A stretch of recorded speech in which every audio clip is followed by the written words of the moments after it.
Okie doke. So I'm Beck Lane, and this is Studio 120. We're actually in my kitchen, and I'm doing one of my least favorite things. It's cleaning my palette.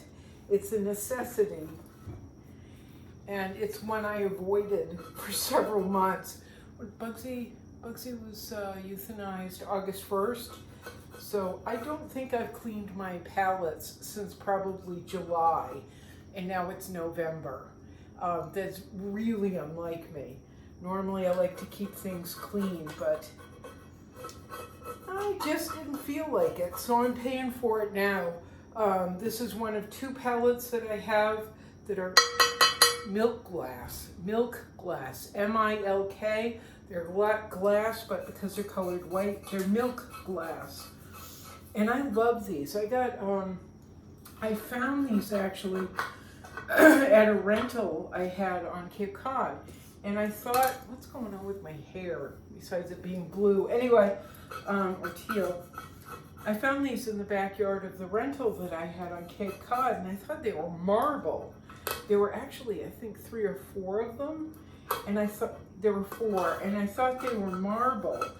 So I didn't really pay much attention to them, and then one day, just before I moved, a little bit before I moved, I started cleaning them off, thinking, well, if they're marble, I wonder what the marble looks like. I just got curious and started wiping off all this dirt and goo, and it turned out they're Milk Glass, which is something I had wanted for a really long time.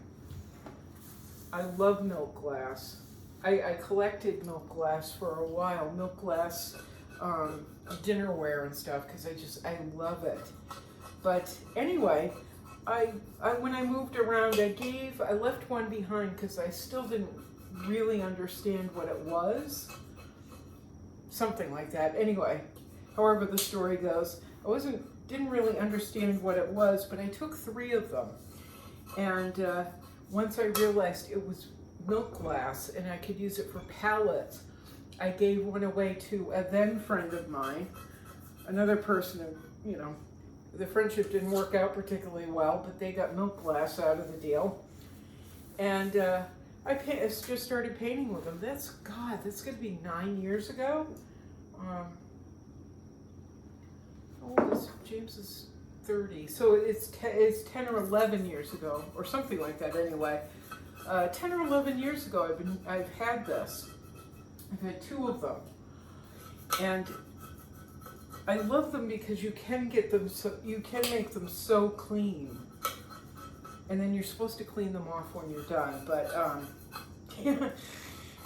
haven't done this since July. August, September, October, November, 4 months. That's unheard of.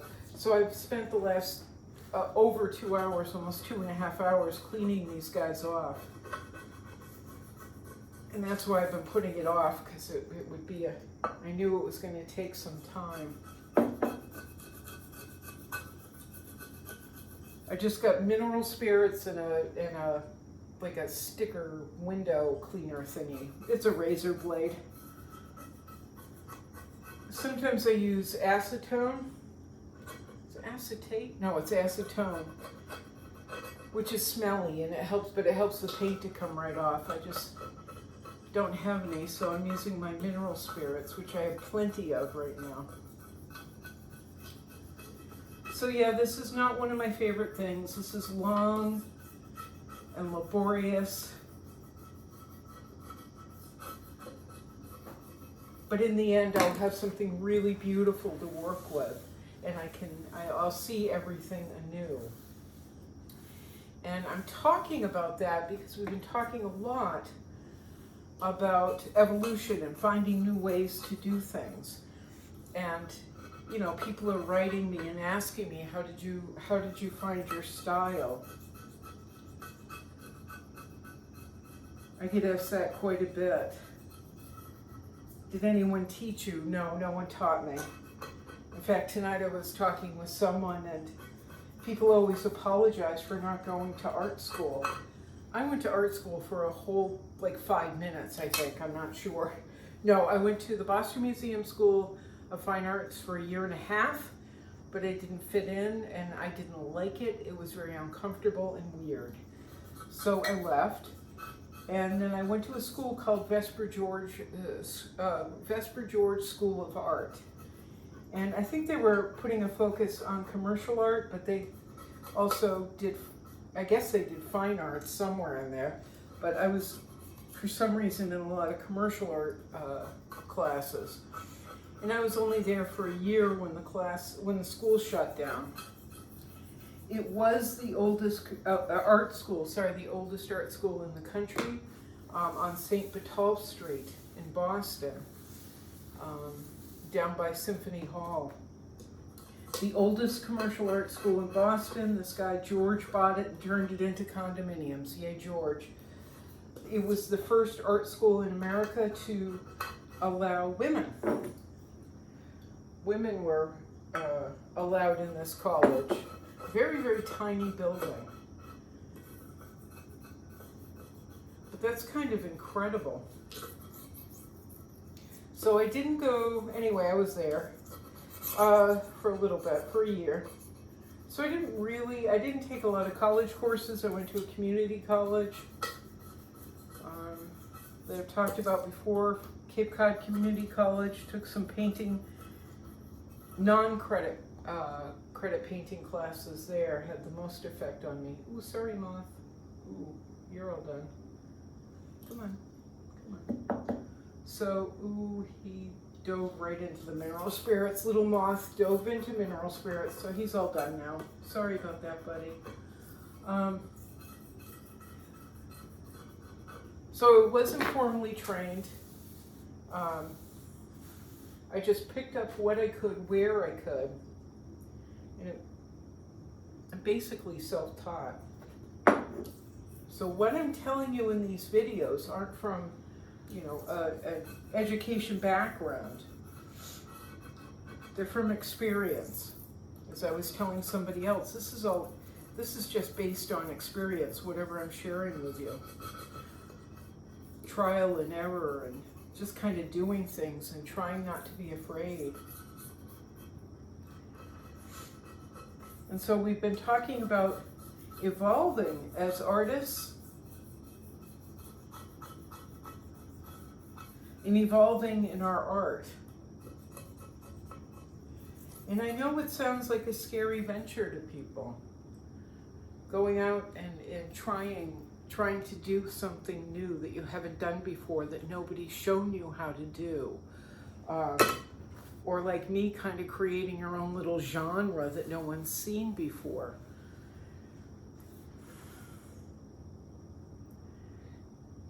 It's scary because it's unknown. It's unknown. Well, that's obvious. But because it's an unknown.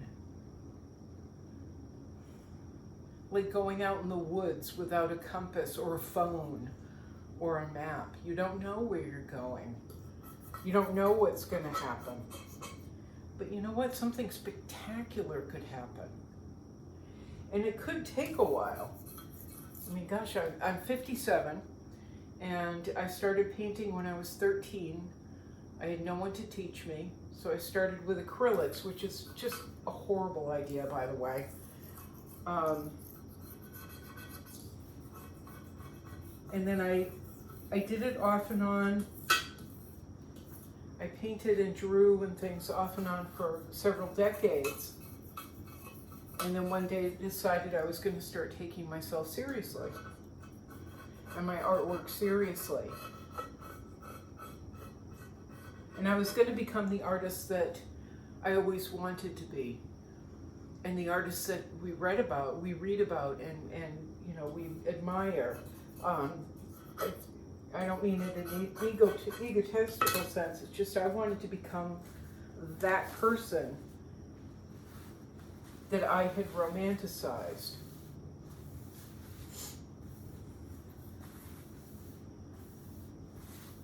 So I started taking my artwork seriously, and also at the same time I thought, I can't get into any galleries, any traditional galleries. Nobody wants me.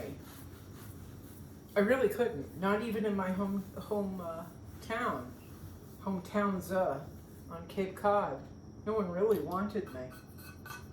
There were 1,000 other people painting lighthouses, and that's all the galleries wanted, were lighthouses and seascapes. We've talked about that before. So when I moved to New Bedford, Mass, I thought, I have nothing to lose. I can do whatever I want. There are no rules. One of my 3 rules in painting, there's no rules. So I started doing large canvases, and after a while I was walking through an art supply store and saw the cage full of aerosols, started playing with those. Walking through, I think AC Moore one day, or Michael's, I saw an inexpensive set of oil pastels, picked those up. Because of Norman Rockwell, I started using pencil a little bit more. And it wasn't like I went from acrylics to, oh look, I just painted Yayoi Kusama on this 4-foot by 5-foot canvas, and look at the colors and the layers and, you know, the technical aspects involved. It took a long time. It took a long time, and it took a lot of I don't care, number one, just like F it, I just don't care. I don't have to answer to anybody. But also I think it took looking back, not that I'm patting myself on the back, but looking back, you know, if we were talking about somebody else, not me, I would say, God, that took so much courage to not paint lighthouses, not paint boats, to just say, you know what, I'm going to find my own voice. And like I said, it took a long time and a lot of experimenting. But okay. But after a while, I found it. I figured out what I wanted to paint, how I wanted to paint, and as we discuss, or I discuss with you, I'm always trying to change it too, make it fresh, make it new, not just for the viewer, but mainly for me. I want to stay interested, and I want the work to make me feel alive.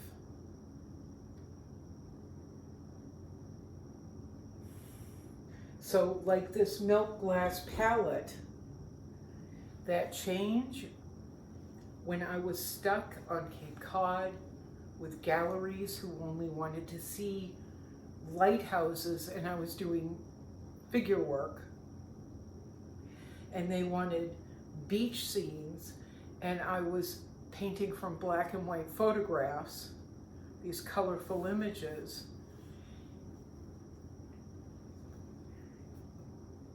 It took time for me to stop banging my head against the wall, number one, with people who didn't want me, to evolving through just these little figure pieces to these larger pieces I do now, and the experimental stuff like we've been showing you with the pencil and flat black gesso, and you know, all the other crazy stuff I use. And I'm addressing this because people keep asking me, how did you find it? How long did it take? It took the time it took. It took the confidence it took. It took the I don't care what anyone thinks anymore. It just took what it took for me to get there. So just like cleaning this palette off, it was inevitable. It was an inevitable move to make. From painting lighthouses on canvas or on wood, on benches, on walls, on stairs. I remember painting seashells on some woman's hair, stairs. And she was horrible about it. She was a nightmare about it. And so I went from there, from, I'll paint what you want me to paint. Please let me in the club. Please, please, please, begging all the time. Constantly trying to prove I could be part of the crowd when I was never part of the crowd. Never going to be part of the crowd. Working my way through all the gook, all the stuff, all the anger, all the frustration. Chipping away like I did the paint on this palette glass. Chipping away till I went, you know what? I think I'm valuable.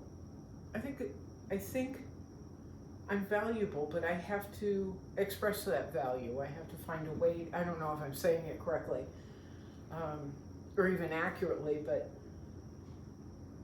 I don't care.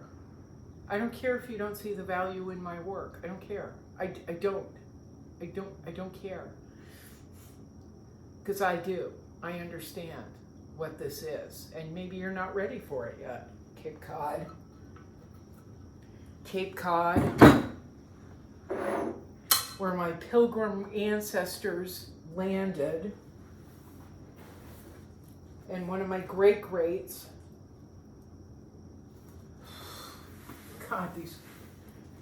one of my great-greats, the great Sachem Massasoit, is way back in my bloodline. I wasn't your cup of tea. I wasn't Cape Coddy enough. And aren't I fortunate that no one saw my value then? So what I'm saying to people who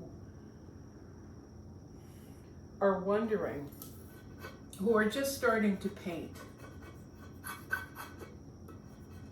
and they're scared to just let their freak flag fly, and they're hearing people say things like, oh no, you shouldn't do this, you should do that. Don't even bother. Really, just don't. You know in your heart, you know in your head, your amygdala, the ganglia, that we keep talking about, your heart, your head, your blood, your neurons. You know who you are. You know it's in there. Just take the time to chip away all the crap, all the crusty crap on top, and allow yourself to breathe. And eventually the beauty of your voice, quote unquote, will expose itself to you. And then all of a sudden you're painting Yayoi Kusama.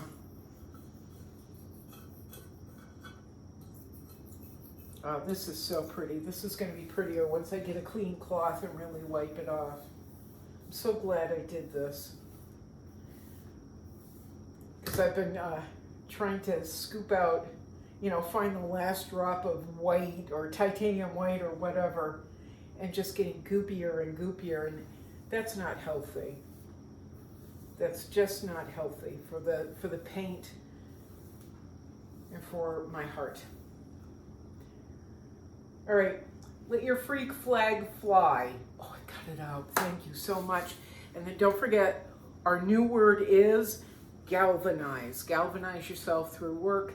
Galvanize yourself through work. Because that's kind of what we're doing here. Anyway, I've run out of words, so galvanize and let's van going together. Oh, don't forget, if you like anything, I say, if you like this channel, if you like some of the if you like my hair, some of the messages I put out, subscribe down below. Also, please share this with friends if you would. We're trying to grow the community. Also, think about monthly support through Patreon. Monthly support starts at $5 a month and goes from there. I have I have 3 different mentoring sessions we can do listed. There's stickers, there's mugs, there's all kinds of stuff.